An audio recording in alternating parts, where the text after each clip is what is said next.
ஒரு சமயம் கைலாயத்தில் சிவனும் பார்வதி அம்மையாரும் தியானத்தில் இருந்தனர். நந்தி வழக்கம் போல கைலாயத்தை காவல் காத்துக் கொண்டிருந்தார். அன்று ராவணன் சிவபெருமானை வழிபட ஆவலுடன் வந்திருந்தார்.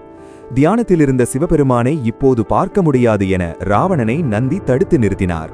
இதனால் அகந்தை கொண்ட ராவணன் கைலாயத்தையே பெயர்த்து இலங்கைக்கு கொண்டு செல்ல நினைத்தான். தனது உடம்பை விஸ்வரூபம் எடுத்து கைலாயத்தை பெயர்க்கத் தொடங்கினார். இதனை பார்த்த சிவனுக்கு மிகுந்த கோபம் ஏற்பட்டது. ராவணனின் அகந்தையை அழிக்க தனது கால் பெருவிரலால் கைலாயத்தை அழுத்தினார். இதனால் ராவணன் கைலாய மலையின் கீழ் நசுக்கப்பட்டார். ராவணன் தன் தவறை உணர்ந்து தனது 10 தலைகளில் ஒன்றையும் தனது கையின் நரம்புகளை அறுத்து வீணையாக மாற்றி சாமகானம், அதாவது சிவஸ்தோத்திரம் பாடினார்.